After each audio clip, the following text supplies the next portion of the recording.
Hey guys, Ascotter here from Pixel Bytes, and today I decided to make a guide for AP Kog'Maw mid.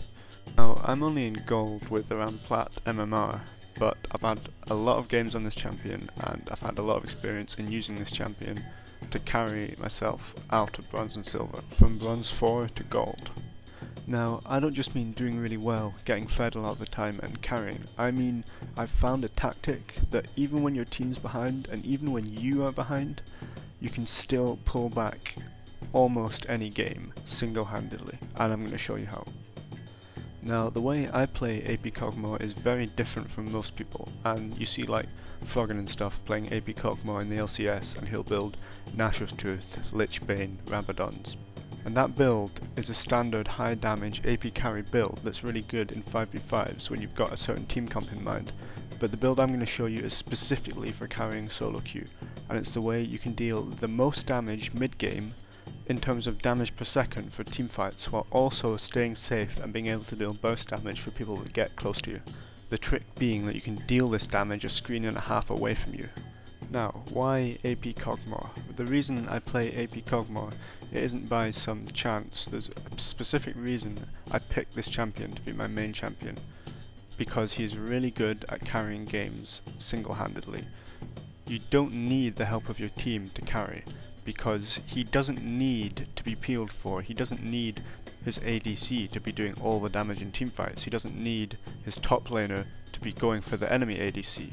He can sit completely safe at the back of a teamfight while dealing damage to anyone he chooses. And the reason this makes him so strong is because you win games by dealing the most damage, because if you deal damage, you can force people away from objectives, take those objectives, win teamfights, win the game. Now, the damage graphs you can see on the screen are something that you're going to begin to consistently see when you play AP Kog'Maw with this build, because the point is you don't have to be really fed. The fact that his damage is area of effect and very long range and very spammable, I'm talking about his ult here obviously, that's how you deal the most damage, even if you're not fed and don't have tons of items.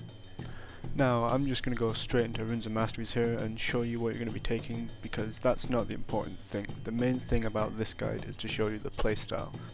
But it's just standard 2109 Masteries in the AP tree, and for runes I take Magic Pen Reds, Armor Yellows, Magic Resist, Glyphs, that's flat, flat AP Quints. And this is just pretty much standard all around AP mid. Now, the skill build is quite important. You're going to be maxing E first because it's your highest damage spell, it's a massive area of effect, and it's a really good slow, especially once you picked up Rylai's. So in a team fight, it's just an essential ability, and it's your best ability apart from your ult. So you're going to be leveling E first, Voidoo's, and then after that you're going to be leveling 2 points in W, and then the rest of them in Q, or you can just take the rest in W and level Q last. The reason I do it this way is so 1 point in W, that gives you that little bit extra harass, and then I max Q in case any like Fed Rengar or something wants to jump on me, I can just use Q and that'll get him away. But generally, you're not going to be using Q in team fights unless you get jumped on, because it's a very short range ability compared to the rest of your kit. Now, I'm going to talk about Kog'Maw's E, Voidoo's, because this skill is highly underrated, and people on the enemy team will not expect the damage and slow and area of effect. They just won't expect it, because on AD Kog'Maw his E is really bad, it's pretty much useless, and people just don't expect it. But mainly they don't expect the range of your E, because you may not think it, but your E is an extremely long ranged projectile. It's the same range as your ult at level 1, which isn't that big, but you know, it's big enough to make it really good at harassing. You can poke down in teamfights with it, but just use the fact that people will underestimate the range of this ability to your advantage. Now, and this is probably the most important section of this video, itemization. The build I use for AP Kog'Maw is a Magic Pen build, and Magic Pen, a lot of people don't really understand how Magic Pen works, as in when it's good to use Magic Pen and when it's not good, but basically every ability that you have has a base damage and a scaling damage, and if the ratio of your base damage to scaling damage is very high, as in it's got very high base damage but low scaling damage, Magic Pen is preferable to AP. Now this is why. AP applies to your scaling damage only, obviously, but Magic Pen will apply to both your base damage and scaling damage. Now, Kog'Maw's ult, the Living Artillery, deals 180 damage to enemy champions at level 1, plus 30% of your AP. Now, just by looking at that, you can tell 30% is a low scaling compared to other abilities, compared to E, which is like 70% or something. So obviously it's got low scaling damage, but the base damage, 180, is very high. So, and it only gets higher with level. So every time you level up your ult, you get a massive power spike, and you're building Magic Pen to make the base damage on your ult most effective. And you will be building AP later on, but the important thing is to get that Magic Pen in there. Now, laning with AP Kog'Maw. 1 to 6, you're going to want to be very safe. Just miss farm if you have to, but just sit back, use your W to harass and farm. Don't harass if they're going to harass you back. Don't get out traded, that's the trick to early game. After level 6, you should be able to out trade anyone, because whatever someone throws at you, you have the range to back off and throw something back. Now, whenever you harass someone in lane, you have to take into consideration, are you going to win this trade? Like, if you're Fizz, and you E onto someone, and then Q out, you have to think, if they're a ranged champion, how much damage are they going to put onto you while you're backing off? And if you think you can do more damage, you go in for the trade. But with Kog'Maw, you will win every trade if you're past 6 and if you can land your skill shots, because whatever damage someone can do to you while they're backing off, you have the range to just do as much damage as you like back. And this is something that makes Kog'Maw a really strong laner after 6, but before that, just play safe and farm. Now, per that, you're going to want to start almost every game with a flask or a fairy charm and an assortment of pots, because you need to sustain the early game until preferably after 6, because you want to just farm up early, stay safe and farm up, and for that you're going to need sustain. And you're just going to continue farming up until you can get your core items. Now, as I explained earlier, Magic Pen is the trick to Kog'Maw. But obviously, being such a mana hungry champion, you're going to want to get a mana item first. So after I've picked up a Tear of the Goddess, so your first core items will be Sorcerer's Shoes, Haunting Guise, and Void Staff. You're going to rush those. Now, I know it's good advice to take situational item builds to build against your opponent, to build against the game, but in this case, always build those first 3 items. I wouldn't even build a Seeker's Arm Guard if I was against a Talon, because you need those items to carry, because if you get something else, you're not going to be able to do the damage that you need to carry. So now I'm going to explain power spikes. Once you've got these 3 items, unless you're really fed, you should be taking a decent amount of time to get these items, and you should be around coming up to level 11. Now, level 11 is Kog'Maw's biggest power spike, because your level 2 ult does significantly more base damage, and with your Magic Pen items you'll be taking full advantage of that. So after level 11, Kog'Maw becomes an absolute beast, and this is where the mid-game damage and objective control comes in, because the fact that your range becomes so big at level 11 and you've got that damage is how you're going to carry. Now, in this clip, I'm going to show you what makes these traits about Kog'Maw so good for carrying. Because, in this clip, we're about to push down a tower. Now, as I said, you win the game by taking objectives, and Kog'Maw is one of the best tower siegers in the game, and one of the best turtlers in the game. As in, he can clear waves instantly, he has really long range, really high damage harass, so you should be able to just poke them away from the tower and then take the tower.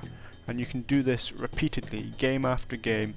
Use this tactic to push down towers and take objectives. Now, a similar use of the range of your ult is catching people out. Late game, you should be able to just drop an ult in a bush, just check if someone's there, then just start bombarding them, chasing them and placing ults in front of them, and they can't go back and take you on because you're just too far away. Their only choice is to run, and you have the range to hit them. So their only way of surviving is to juke your ult. If they keep running in a straight line, they're just going to die. And in Bronze and Silver, most people will just keep running in a straight line. and because they'll just think I'll be out range in a second, there's no way that's a range result, and then boom, you kill them. So this is what you're going to do late game to catch people out, to force flashes, and to just get the game rolling in your favour, because if you hit one ult on your enemy ADC and they don't have a good escape, you can just chase them until they're dead, effectively turning the next team fight into a 4v5. Now, team fighting with AP Kog'Maw is really straightforward. All you do is stay as far back as possible, do not get anywhere near the enemy team, just stay behind your team and deal damage with your ultimate and your E. It's all you need to do. The enemies will get so frustrated because they'll keep trying to focus you, you know, they'll say, why does our Riven not go for a Kog'Maw, GG, whatever, noobs. But the fact is they cannot get to you because you're too far away. Now, about escapes, because one of the massive weaknesses of Kog'Maw as a champion is that he has no escapes and no hard CC. So you just think that he would be able to be focused really easily. But the fact is, you have to build in your own escapes with your itemization and your summoners. So, I almost exclusively take Flash and Barrier on AP Kog'Maw, although sometimes I take Flash and Cleanse if they got a really CC heavy team. And you're going to be building Archangel's Staff, which will transform to Seraph's Embrace, which will give you another free barrier with your big mana pool. Zhonya's is an optional item late game, but usually you won't need it because Flash and Barrier and Archangels with your range should be enough to keep you safe, because if someone wants to get to you, basically they're going to have to use everything. Like if there's an enemy Vi, they are going to have to Q Flash ult just to get to you, and at that point you use your Flash, you use your Barrier, you use your Seraph's Embrace.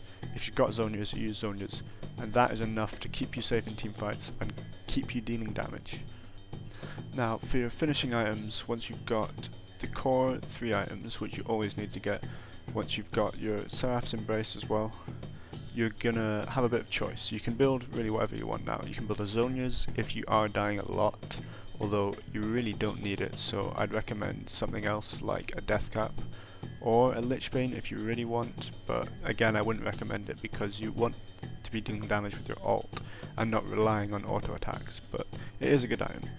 But most of the time, 90% of the time, I'll get a Rylai's, because with the combined Rylai's and Liandry's, which you're going to upgrade later, just at the very end, you're going to have a lot of tankiness with that, but more importantly, your ult will apply the slow. Now, since it's area of effect, it will only apply half the slow, but it's still a really good benefit to add to your ult, and it just helps you with catching people, helps you in team fights. So 90% of the time, I'm going to get Rylai's. Now that just about sums this guide up, but closing tips: farm really well, just farm, take wraiths whenever you can, take wolves whenever you can between minion waves, bombard your opponent with your ult and your E while staying safe under your tower.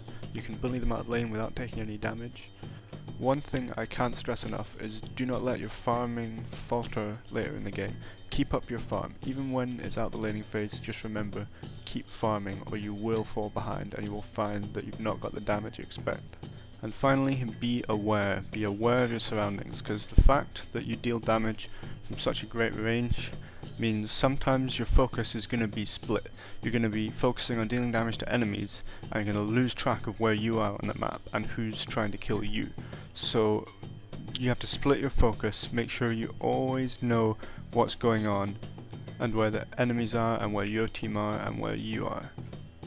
Now, I feel I better warn you for what's going to happen, because when you lock Kog'Maw in Champion Select and say you're going mid, people will flame, people will say it's bad, people will say it's good sometimes, but the thing is, people will always say something.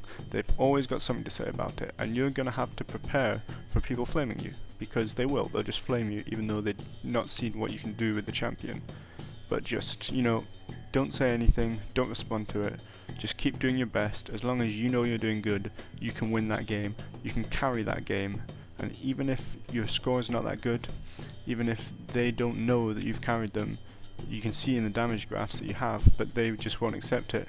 You just have to accept that, because when playing AP Kog'Maw, it's not about your ego, it's not about saying, I'm gonna get really fed and one-shot you. This is what I can do. It's about carrying games. And whenever anyone says in Champion Select to surrender 20 because we've got an AP Kog'Maw, I just smile to myself and say I'm going to carry this game and show you what I can do. Because you need a positive attitude if you're gonna win. So, thanks for watching. I hope I taught you something. If I didn't, I hope you at least learned something from a different angle. But I hope you enjoyed this guide. Peace.